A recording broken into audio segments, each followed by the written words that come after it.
우리 다 같이 사도신경으로 우리의 신앙을 고백하도록 하겠습니다. 나는 전능하신 아버지 하나님 천지의 창조주를 믿습니다. 나는 그의 유일하신 아들 우리 주 예수 그리스도를 믿습니다. 그는 성령으로 잉태되어 동정녀 마리아에게서 나시고 본디오 빌라도에게 고난을 받아 십자가에 못 박혀 죽으시고 장사된 지 사흘 만에 죽은 자 가운데서 다시 살아나셨으며 하늘에 오르시어 전능하신 아버지 하나님 우편에 앉아 계시다가 거기로부터 살아있는 자와 죽은 자를 심판하러 오십니다. 나는 성령을 믿으며 거룩한 공교회와 성도의 교제와 죄를 용서받는 것과 몸의 부활과 영생을 믿습니다. 아멘. 오늘 우리에게 주시는 하나님의 말씀은 역대하 20장 20절부터 23절까지의 말씀입니다. 제 성경으로 구약 성경 681면에 있는 역대하 20장 20절부터 23절까지 말씀, 저와 여러분의 순서로 교독하도록 하겠습니다. 이에 백성들이 아침에 일찍이 일어나 드고와 들로 나갈 때 여호사밧이 서로 이르되 유다와 예루살렘 주민들아 내 말을 들을지어다. 너희는 너희 하나님 여호와를 신뢰하라. 그리하면 견고히 서리라. 그의 선지자들을 신뢰하라. 그리하면 형통하리라 하고 백성과 더불어 의논하고 노래하는 자들을 택하여 거룩한 예복을 입히고 군대 앞에서 행진하며 여호와를 찬송하여 이르기를 여호와께 감사하세 그의 인자하심이 영원하도다 하게 하였느니라. 그 노래와 찬송이 시작할 때 여호와께서 복병을 두어 유다를 치러 온 암몬 자손과 모압과 세산 주민들을 치게 함으로 그들을 패하였으니 그 암몬과 모압 자손이 일어나 세산 주민들을 쳐서 진멸하고 세일 주민들을 멸한 후에는 그들이 쳐서 죽였더라. 아멘.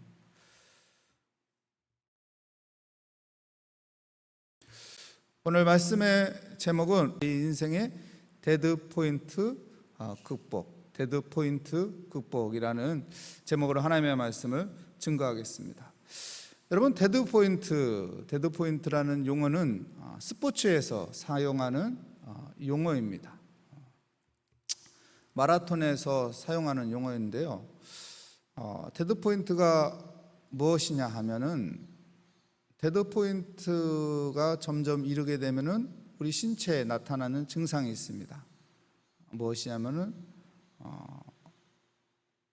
목이 탑니다. 그리고 가슴이 벅차집니다. 운동을 계속 하다 보면 목이 타죠. 그리고 계속 체력을 소비하다 보면 가슴이 이제 답답해지죠. 이걸 데드 포인트라고 말합니다.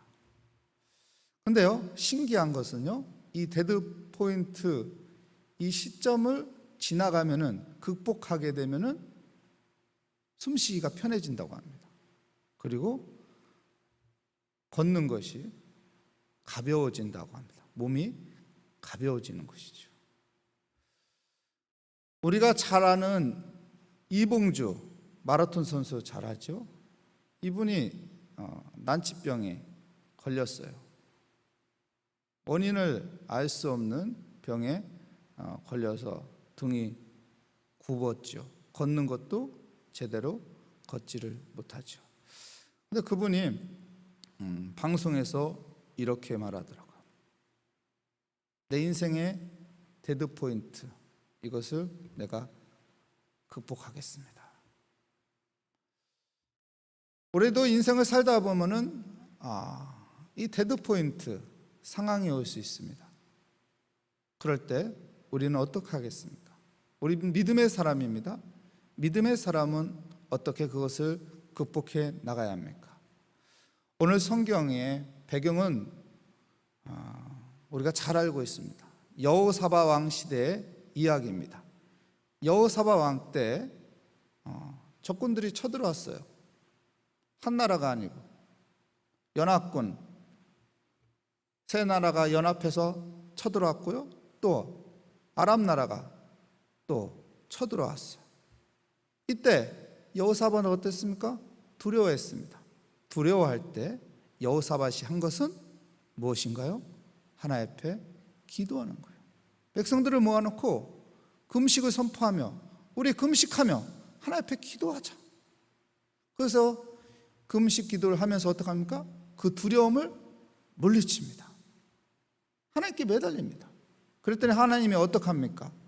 하나님께서 레이 사람인 야시엘을 통해서 하나님께서 말씀하십니다. 뭐라고 말씀합니까? 두려워하지 말라. 이 전쟁은 하나님께서 속한 거다. 너희들 손 안 대도 하나님께서 다 해결해 준다. 걱정하지 말라. 그리고 이제 우리가 읽은 본문 말씀, 이제 전쟁터에 나가는 겁니다. 여호사밧 왕이 전쟁터에 나가는 백성들을 향해서, 군인들을 향해서 뭐라고 선포합니까? 20절 말씀 볼까요? 20절 말씀에 보면 이에 백성들이 아침에 일찍이 일어나서 드고와 들로 나아가니라. 나갈 때 볼까요? 여호사밧이 서서 이르되 유다와 예루살렘 주민들아 내 말을 들을지어다. 너희는 너희 하나님 여호와를 신뢰하라. 누구를 신뢰하라고 합니까? 여호와 하나님을 신뢰하라. 그리하면 어떻게 된다고 합니까? 견고히 서리라. 누구를 신뢰하라고 말합니까? 하나님을 신뢰하라고 합니다. 누구를 신뢰하라고 합니까? 창조주, 나를 구원하신 그 하나님을 신뢰하라고 합니다. 누구를 신뢰하라고 합니까? 전능하신 하나님을 신뢰하라고 말합니다. 여러분, 우리 인생에 데드포인트가 왔을 때 여러분, 우리 믿음의 사람들이 해야 할 것은 무엇입니까? 바로 기도입니다. 또 해야 할 것은 무엇입니까? 하나님을 신뢰하는 거예요. 말로 나 하나님 신뢰합니다. 말로 나 하나님 믿습니다. 이게 신뢰입니까? 말로 다 되는 것입니까?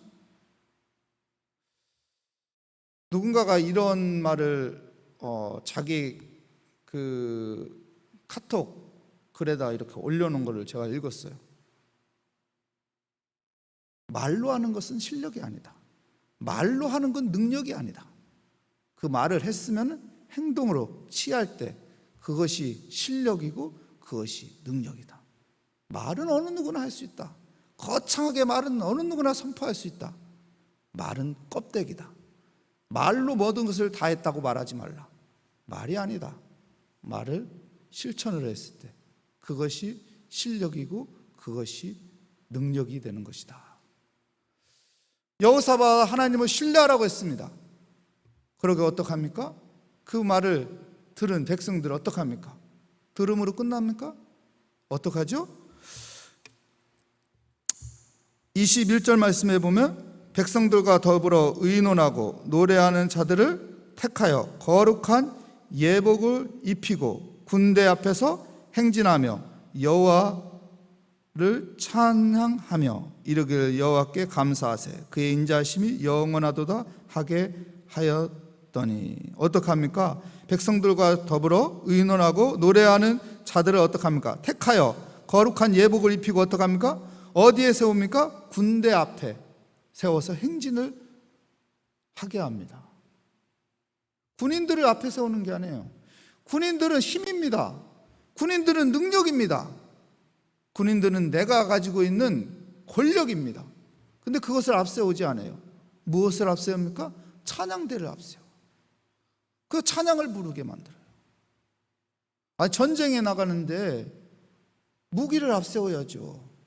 나의 힘과 권력을 앞세워야죠. 싸울 그 능력을 앞세워야죠. 근데 그걸 앞세우는 것이 아니라 그것은 뒤로 놓고 무엇을 앞세웁니까? 하나님을 찬양하는 것. 하나님 앞에 감사하세요. 하나님의 인자하심에 감사하세요. 하나님을 찬양하게 돼요. 여러분, 찬양은 무엇입니까? 찬양은 하나님을 예배하는 거예요. 예배. 하나님을 신뢰하는 자, 하나님을 신뢰하는 자는 하나님을 예배하는 거예요. 내가 하나님 신뢰한다고 하면서 말로는 나는 하나님을 신뢰합니다 하면서 하나님을 예배하지 않는다? 그건 껍데기죠. 정말 하나님을 신뢰하지 않는 거죠. 코로나 시대에 하나님 신뢰한다고 하면서 나 하나님 믿습니다 하면서 코로나가 무서워서 나 예배 안 드립니다. 난 예배 안 드리는 사람이에요. 숨기면은 그 하나님 신뢰하는 게 아니죠. 하나님 신뢰하는 게 아니죠. 여러분, 하나님 신뢰한다면은 어떤 상황에서 나는 예배하는 거예요. 난 예배하는 거예요. 예배하는 것을 두려워하는 것이 아니라, 예배하는 것을 포기하는 것이 아니라, 예배하는 것을 숨기는 것이 아니라 당당하게 나는 예배자입니다. 나 하나님 믿기 때문에 나는 예배자입니다. 이렇게 살아야 하는 것이죠. 여러분, 1924년 파리올림픽 이야기 잘 알잖아요. 에릭 리델이 100m 주 경기 선수였어요. 그에게 주 종목이 100m였어요. 100m에서 금메달을 딸 거라는 자부심을 갖고 그는 올림픽 경기에 참여했습니다. 근데 그 100m 경기가 주일날 잡혔어요. 이때 에릭 리델이 어떻게 말합니까? 나는 이 경기 참여하지 않습니다. 나 금메달 포기합니다. 그거 주일 예배 드렸어요. 사람들이 웃었죠. 비웃었죠. 아니, 저 멍청한 놈이 있나? 아니, 나라에 망신을 주는 저런 놈이 있나? 근데 어땠죠? 그 다음날 400m 경기가 있어요. 자기 주 종목도 아니었고 금메달에 대한 예상도 하지 않았던 종목입니다. 그런데 어떻게 했죠? 400m에서 금메달을 따게 했어요. 100m를 포기했는데, 자기의 주 종목이었는데, 금메달을 딸 확신을 가지고 한 종목이었는데 그것을 포기했는데 오히려 관심도 없었던 400m에서 금메달을 하나님께서 따게 했어요. 하나님 앞에 예배했더니. 그날만 그가 그렇게 액션을 취했을까요? 아니요. 그의 삶은 예배가 제일 중요했던 거예요. 그의 삶은 예배를 중요시하는 삶을 살았던 것이에요. 여러분, 우리에게요 헤드포인트가 있을 수 있습니다. 그때 우리가 그것을 극복할 수 있는 힘은 어디에서 얻는 걸까요? 하나님을 예배하는 거예요. 하나님을 예배하는 거예요. 여러분, 하나님을 예배하는 사람이 되시기 바랍니다. 이것이 하나님을 신뢰하는 거예요. 내가 하나님을 신뢰하기 때문에 하나님을 예배합니다. 하나님을 신뢰하기 때문에 내가 하나님을 예배합니다. 여러분, 아브라함이 모리아 제단을 쌓은 거, 하나님을 예배한 거, 독자 이삭을 바칠 수 있는 거, 뭐 때문인가요? 하나님을 신뢰하기 때문에 그 예배를 드릴 수 있는 거예요. 하나님 신뢰하지 않는다면 어떻게 그 예배를 드릴 수 있어요? 눈에 넣어도 따갑지 않은 그 아들을, 어느 것과도 바꿀 수 없는 그 아들을, 하나밖에 없는 그 보석 같은 그 아들을 어떻게 버릴 수 있냐고요. 어떻게 포기할 수 있냐고요. 근데 아브라함은 그 행동을 합니다. 왜요? 하나님을 신뢰하기 때문에. 하나님이 내 이 귀한 것을 정말 뺏어갈까? 하나님께서 정말로 나에게 아픔을 줄까? 나에게 고통을 줄까? 그럴 하나님 아니다. 여러분, 하나님은 사랑의 하나님입니다. 하나님은 은혜의 하나님입니다. 하나님은 긍휼의 하나님입니다. 하나님은 구원의 하나님입니다. 우리가 그 하나님을 신뢰하면서 내 머릿속에서 계산하는 것이 아니라 내 머릿속에 하나님을 신뢰하는 거예요. 하나님께서 분명히 풀어주실 것이다. 하나님께서 분명히 해결 답을 가지고 계실 것이다. 하나님께서 분명히 하나님의 때가 있을 것이다. 하나님께서 분명히 내가 생각하는 그런 그림을 그려주지 않을 것이다. 내가 생각하는 그런 부정적인 어려운 상황들의 그림을 하나님께서 이끌어가지 않을 것이다. 하나님께서는 좋은 방향으로, 형통의 삶으로, 아름다운 인생으로 하나님께서 나를 인도하여 주실 것이다. 이런 신뢰를 아브라함은 가졌을 것입니다. 사랑하는 성도 여러분, 하나님을 신뢰하는 믿음의 사람으로 살아가시기 바랍니다. 하나님을 신뢰하는 자는 하나님을 찬양하고 예배하게 되는 것이죠. 그랬더니 어떤 결과가 나옵니까? 여러분, 여호사밧이 하나님 앞에 기도하고 하나님을 신뢰해서 하나님을 예배하는 삶을 했더니 어떤 일이 옵니까? 27절 말씀 우리 함께 볼까요? 함께 읽겠습니다. 그 노래와 찬송 27절이 아니고 죄송합니다. 22절입니다. 그 노래와 찬송이 시작될 때 여호와께서 복병을 두어 유다를 치러 온 암몬 자손과 모압과 세일산 주민들을 치게 함으로 그들을 패하였으니. 보십시오. 노래를 시작합니다. 찬송을 시작합니다. 그때 어떤 일이 일어납니까? 여호와께서 복병을 두어, 여호와께서 복병을 두어서 그 모든 무리를 해치웠어요. 여러분, 여호와께서 복병 뭘까요? 어떤 일이 일어난 거예요? 적군들끼리 서로 싸우게 된 거예요. 적군들끼리, 지네들끼리 서로 싸워서 지네들끼리 목을 베고 죽이게 되는 일을. 이거 누가 한 거예요? 하나님이 한 거죠. 하나님이 그들의 눈을 멀게 한 거예요. 이게 적군인지 아군인지 이걸 구별 못하게 해서 죽게 만든 것이죠.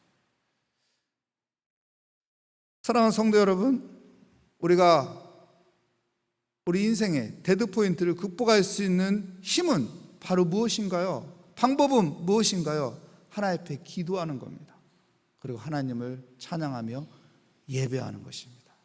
그러면 하나님께서 그곳에 함께 하실 것입니다. 하나님께서 그곳에 임하셔서 풀어주시는 은혜가 함께하여 주실 것입니다.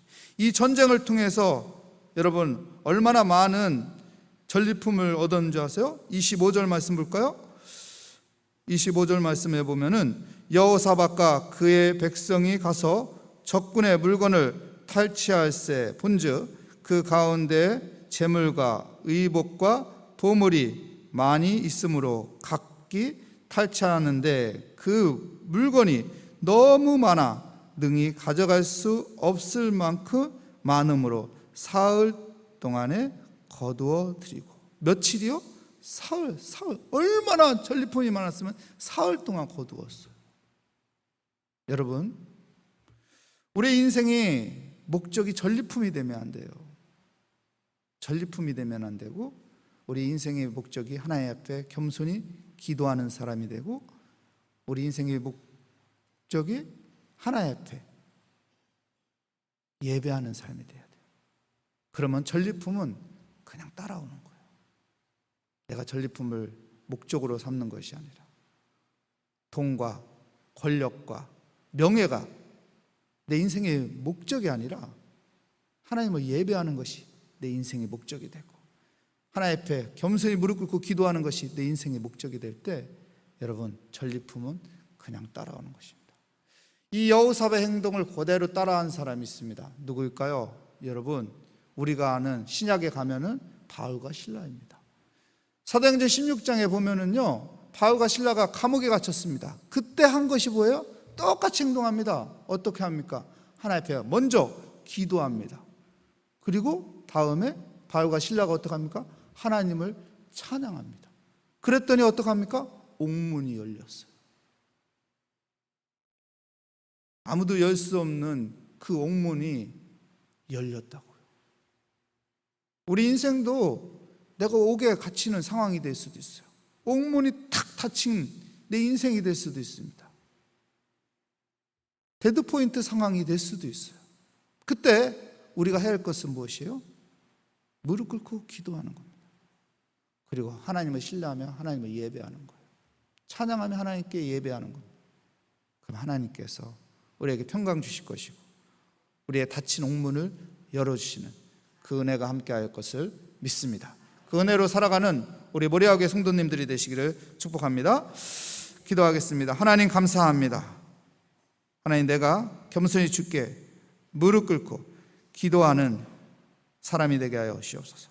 그리고 하나님을 신뢰하면서 하나님 앞에 감사하며 예배하는 믿음의 삶이 되게 하여 주시옵소서.